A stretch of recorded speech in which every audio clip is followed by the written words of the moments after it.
চললে এসি চরমনাই রওনা দিলাম। এই এসে ফুলতলা, এখানে একটু ফুল গাছ আছে। এরপরে এই পারলাম খেজুরতলা। এখন বরিশাল কুয়াকাটা হাইওয়ে তো একটু ডাইনে বাইরে দেখতে লওয়া লাগবে। এরপরে এই পারলাম 0 পয়েন্ট, গাড়িতে নাই তেল, ঢুকাইলাম গাড়ি পাম্পে, তেল লইলাম। এই পেলাম ছোট ব্রিজে। এইটার সামনে যাই আবার সিটি পাড়াই আবার একটা বড় ব্রিজও আছে। সামনে যাই দেখি আবার চলে অবরোধ, ভার্সিটির অবরোধ চলে। কি কারণ হ্যাঁ মনে নাই, শুনিও নাই। সিটির ফাইরিয়া চিপা চাপাই দিয়ে বাইরে এলাম। এই হয়েছে ভার্সিটি মুখো, এই হয়েছে ভার্সিটির মসজিদ।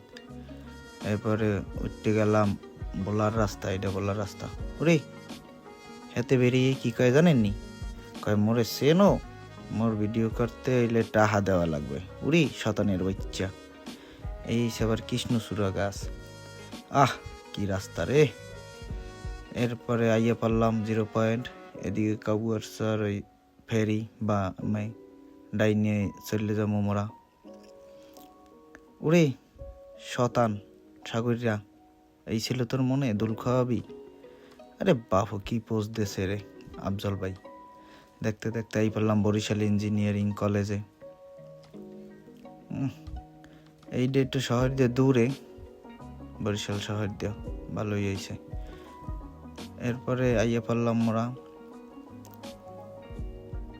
চরমনাইয়ের রাস্তায়। এইটা হচ্ছে চরমনাইয়ের রাস্তা। আমার হনামতে এই ব্রিজটা নাই এখন নিজে অর্থায়নে করা, অনেক ব্যয়বহুল একটা ব্রিজ। এরপরে দেখতে দেখতে আই পারলাম চরমনাই। এই হচ্ছে 1 নম্বর মাঠ, মাহফিল ময়দান। হ্যাঁ গো 1 নম্বর, এর আমারও 5-6টা আছে। এরপর দেখতে দেখতে মোরা ঢুকতে আসি। ঢুকতেই তো দেখি ওয়াও কি সুন্দর একটা মসজিদ, মনটা জুড়াইয়া যায়। এরপরে মাঠটাও বড়, এইটাই 1 নম্বর মাঠ। এখন গাড়ি থোয়া লাগবে, গাড়ি থোয়ার জায়গা খুঁজতে আসি।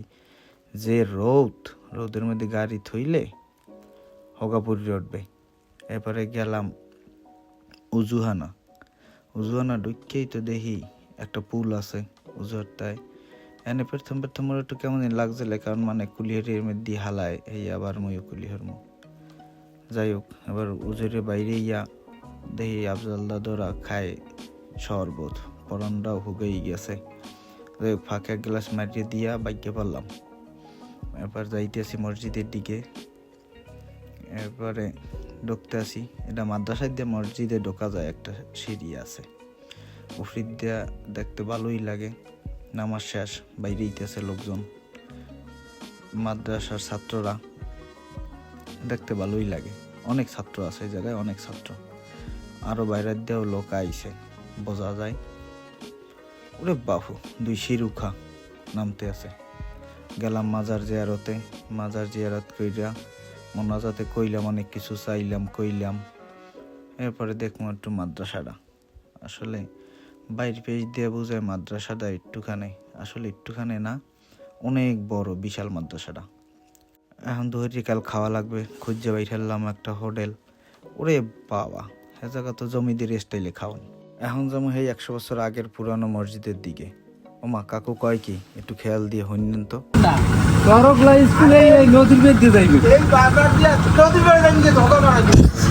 কাকু কয় কি আর হরে কি। যাই হোক আইয়া পড়ছি মনে হয় জাগা মতো। এই হয়েছে 100 বছর আগের পুরানো পর্তুগিজ মসজিদ।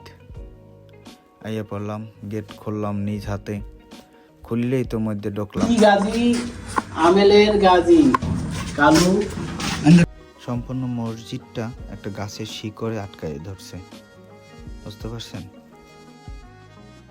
এই নেম প্লেটটাই তখন সে বাইরে বসে পড়ছিল। আসলে হ্যাঁ কি পড়ছে আর এখানে কি লেখা। এরপর শুরু হলাম ফটোশুট।